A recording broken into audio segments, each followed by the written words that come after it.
The ladder shifted under my feet the second she turned away. "Hold it, just for a second." My voice cracked on the last word as the rung tilted metal scraping against stone. I felt the weight go wrong before my body caught up. The light swung. My grip slipped. She didn't come back. The ground rushed up sharp and fast, my wrist folded under me. Heat shot through my arm, then a wet sting. I lay there staring at the underside of the ladder breath stuck somewhere between my chest and my throat, listening to my own pulse pound in my ears. Footsteps crossed the patio. They slowed, stopped. "Don't make this dramatic," she said, already turning again. "I told you to do it yourself." The door closed. The sound landed heavier than the fall. I pushed myself up with my good hand. Blood smeared across the heel of my palm, dark against the pale stone. My wrist throbbed, swelling fast the way injuries do when they know they've been noticed too late. I stood there a moment, waiting for the dizziness to pass, waiting for something else, too. It didn't come. My name is Maribel Rios. I am 62 years old. I had raised her in this house, in this garden, with these same trees, casting shade across birthday tables and Sunday lunches. I had taught her how to ride a bike on this very path, running behind her, my hands ready even when she insisted she didn't need them. I wrapped my wrist in the corner of my shirt and leaned against the wall until my breathing steadied. The lights lay tangled at my feet. The ladder stood crooked, abandoned like I was. Inside, laughter drifted from the kitchen. Plates clinked. Plans moved forward without me. I didn't shout. I didn't call her name again. I stepped away from the ladder and sat down on the low stone bench, holding my arm close to my body, feeling the pulse slow, the ache deepen. If this was how she treated me before the wedding, what did she expect from me afterward? A brief note before I stood up again. This story is a fictional work created by the writing team at Her Shadow. I wiped my hand on my jeans and went inside. Not to ask for help, but to wash the blood off the sink before anyone noticed it wasn't theirs to ignore. What if stopping wasn't an option, only disappearing was? The nurse wrapped my wrist tighter and asked me to rate the pain. I told her it didn't matter. She paused, then adjusted the splint anyway, firm and practiced. The doctor didn't sit down. He looked at the swelling, pressed once, and shook his head. No ladders, no lifting, no rushing around trying to keep up with younger bodies that hadn't learned their limits yet. He waited for me to argue. I didn't. At home, I set the discharge papers on the counter. My daughter glanced at them, then back at her phone. A list scrolled under her thumb. They said rest, I told her. She waved a hand without looking up. Stress does that. You'll feel better once everything's done. Everything meant the wedding, the seating chart, the caterer who needed confirmation by the end of the day, the florist who had called twice while we were gone. My wrist throbbed in time with the notifications chiming from her screen. I leaned against the counter and watched her talk through speakerphone, smiling in the direction of the window, like someone might be watching. She moved tasks off her plate with quick promises, sliding them somewhere else without asking where they'd land. I tried again. The doctor was clear. She covered the phone for half a second. "We're all tired, Mom. Don't spiral now." The word sat there between us, heavy. Spiral. As if my body failing on a ladder had been a mood. As if the pain was something inconvenient she could lower the volume on. I picked up the papers and folded them smaller than necessary. The splint made my movements clumsy. She noticed that. Her eyes flicked down, then away. "We still need the lights finished tonight." Her tone softened, careful now. "Maybe just take breaks." Breaks. Not stopping, not changing plans, just stretching me thinner, slower, quieter. I realized then that nothing I said was meant to be heard. It was meant to be adjusted, reframed, filed under manageable. My pain wasn't a warning to her. It was a scheduling problem. I nodded once and slid the papers into my bag. She went back to the call, already relieved. I walked toward the back door, my good hand on the frame, my wrist burning, and understood something I hadn't wanted to name yet. If I stayed visible, I would keep being used. So I stepped outside before she could hand me another task. What if they'd already decided where they would live without asking? I stopped in the hallway when I heard my name used the way people use a location. Not as a person, as a place. "We'll settle into my mom's place after the wedding," my daughter said from the dining room. Her voice had that easy certainty she used when she'd already made peace with the decision. It just makes sense. Chairs shifted. Someone laughed softly, approving. The groom's mother leaned forward, her bracelet tapping the table. "Open the wall between the kitchen and the living room," she suggested. "Light things up." The father added that the guest room could become an office. No rush, just ideas. I stayed where I was, fingers pressed into the doorframe. No one lowered their voice. No one paused to check if I was listening. They spoke the way people do when they believe the ground under them is solid. My daughter nodded along, smiling. She traced shapes on the table with her finger, already rearranging rooms I had lived in for decades. The splint on my wrist caught the light. She didn't look at it. "We won't need much at first," she said. "Just until we're settled." Settled where I stepped into the room. Conversation thinned, then stalled. Faces turned. My daughter's smile tightened, then reset. "You didn't tell me you were thinking about changes," I said, keeping my voice even. She shrugged. "It's not changes. It's planning. Planning for what I asked." She gestured around us, casual, almost affectionate. "For us. After." The groom cleared his throat, eyes dropping to the floor. His mother reached for her water, suddenly busy. The word after hung in the air, unfinished and heavy. When had my home become a conclusion they'd already reached? I looked at my daughter. She held my gaze, waiting for me to accept it the way I always had, quietly, efficiently, without friction. I didn't nod. I didn't argue. I let the silence stretch just long enough for discomfort to land where confidence had been. "We'll talk later," I said. I turned back toward the hallway, my wrist aching, my steps steady, already feeling something shift behind me as the plans lost their smooth edges. I learned a long time ago that nothing collapses faster than a plan built on assumptions. The kitchen was quiet, except for the low buzz of my phone. I stood there with my wrist braced against the counter, scrolling through emails I had stopped opening days ago. Subject lines stacked on top of each other, confirmations, deadlines, names I recognized and ones I didn't. I tapped the first message. Venue permit approved. My name sat at the bottom, clean and unmistakable. The next one was from the insurance broker. Coverage confirmed under primary holder Maribel Rios. Another message slid in. Vendor access credentials attached. Authorized contact listed once. Mine. I felt something settle in my chest. Not relief. Not pride. Clarity. Behind me, my daughter's voice floated in from the living room. She was on another call, pacing now, energy sharp. She talked about timelines like they were promises she could hand out without consequence. I stepped into the doorway. She glanced up, then kept talking. Her hand sliced the air as she negotiated, already trading favors she hadn't earned. I waited until she finished. The call ended with a laugh and a quick goodbye. "You've got a lot riding on this place," I said. She smiled, distracted. "Of course. It's perfect.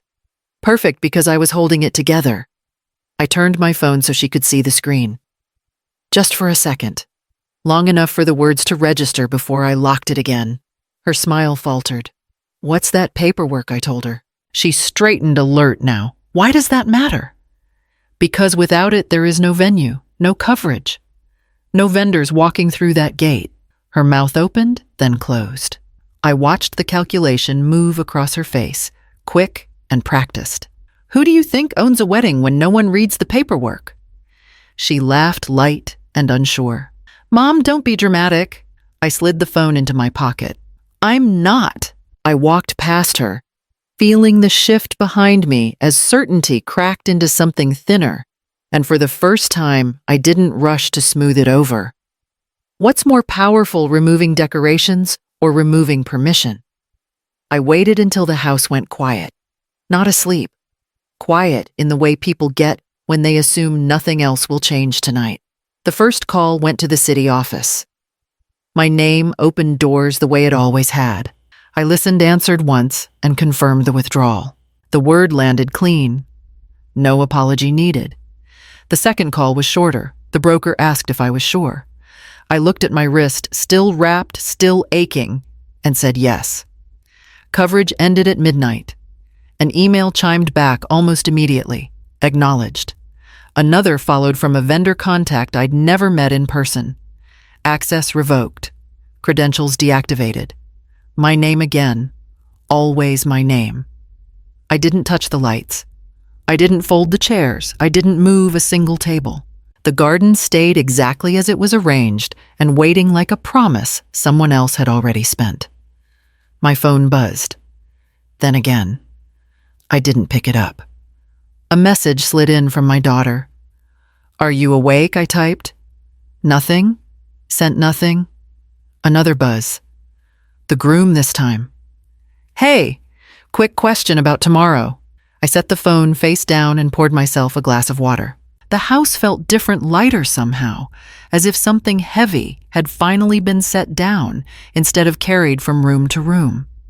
Half an hour later, headlights washed across the back wall. The door opened fast.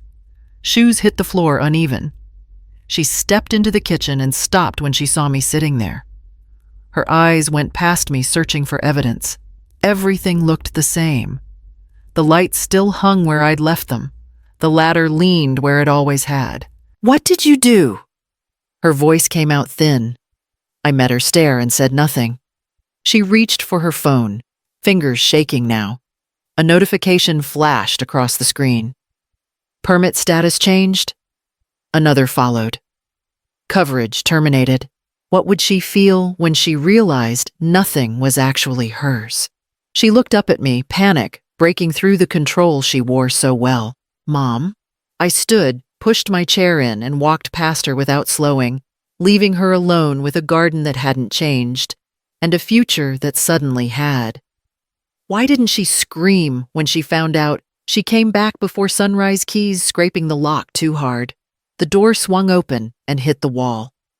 I stayed where I was, hands wrapped around a mug I hadn't touched. Her eyes moved fast. Counter. Calendar. Window. The backyard beyond it. Everything still there, still perfect. Then her phone vibrated. She flinched like it had burned her. Swiped once. Froze. "You handled all of that." The words slipped out thin, unfinished, like she hadn't meant to let them escape. I didn't answer. I took a sip and set the mug down slowly, giving the silence room to work. Another notification lit her screen. Then another. She sat without asking, elbows on her knees, staring at the floor now. "I thought," her voice dropped. "I thought the planner did most of it. The planner." I watched her connect pieces that should have been obvious years ago. The permits she'd never seen, the calls she'd never made, the signatures she'd never noticed at the bottom of anything important. "You were always just there," she continued, quieter now. "Things just worked." There it was. The truth she'd never needed to say out loud before. If she never saw my effort, how easy was it to erase me? Her phone rang. She ignored it. When it rang again, she answered without standing. Her posture collapsed in on itself as she listened. A short nod, a quick no, a hand over her mouth. She hung up and looked at me like the ground had shifted and she was still deciding whether to grab for balance. "They're saying we need a different location," she whispered. "Today." I stood and reached for my bag. The splint bumped against the zipper. She noticed that. Really noticed it this time. "Mom." The word came out raw. "Why didn't you tell me you were doing all of it?" I stopped by the door and faced her. "You never asked."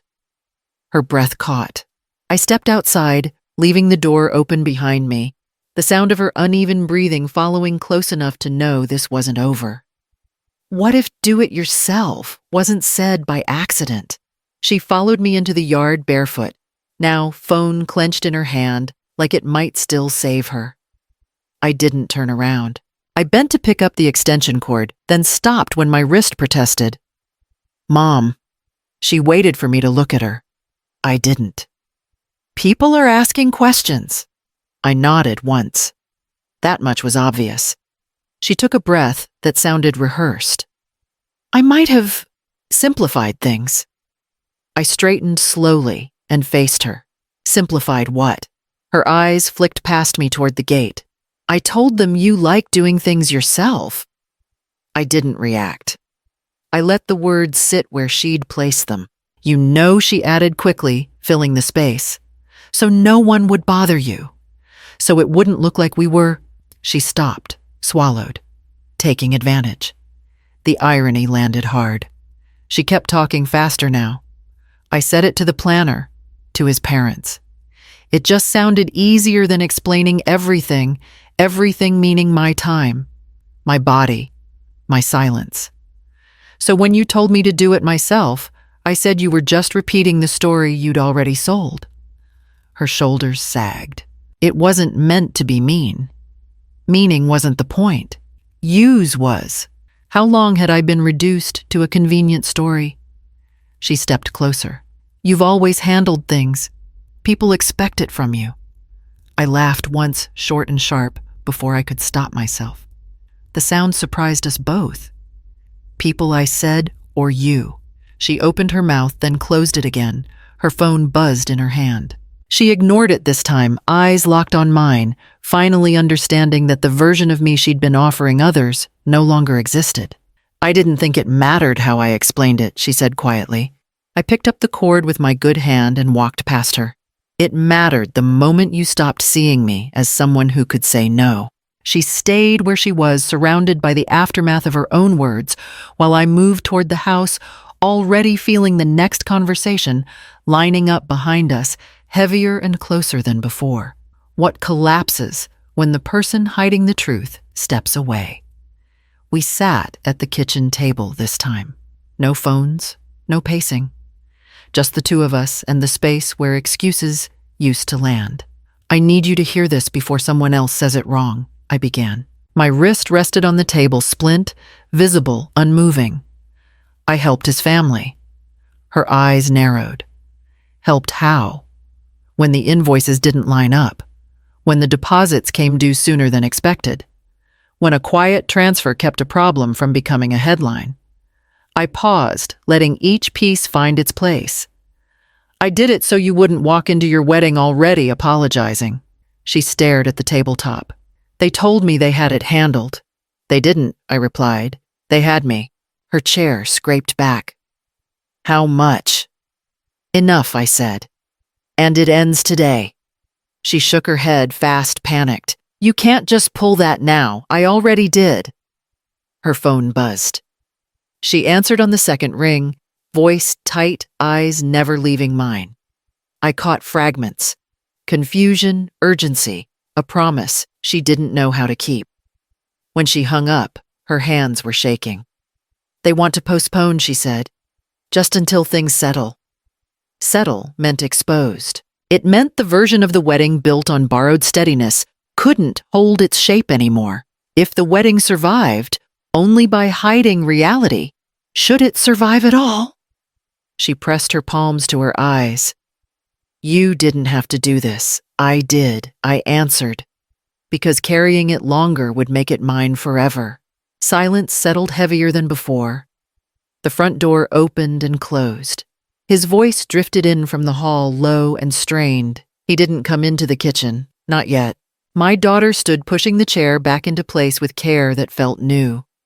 They're waiting for me. I know. She hesitated, then nodded once, as if bracing herself for a room where the ground no longer bent to meet her.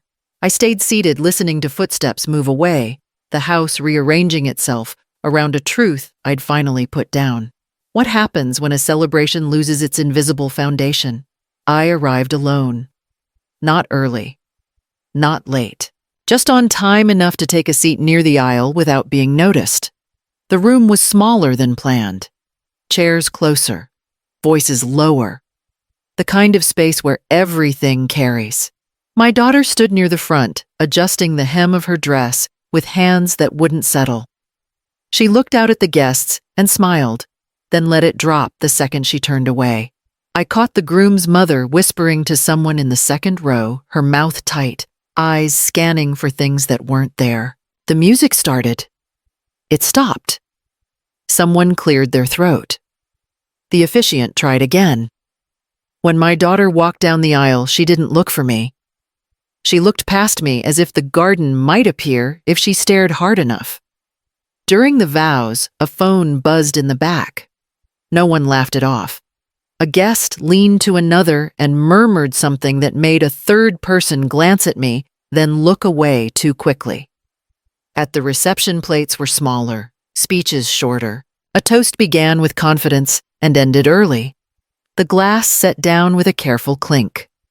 My daughter moved from table to table, posture, straight eyes alert, managing reactions the way she used to manage me. I stayed where I was. When she reached my table, she stopped. "You came," she said. I said I would. She nodded. Her gaze dropped to my wrist, then lifted again. "It's not how I pictured it. Most things aren't," I replied. She hesitated, then leaned closer. "They're asking questions. They will." Was what she lost really about money or control?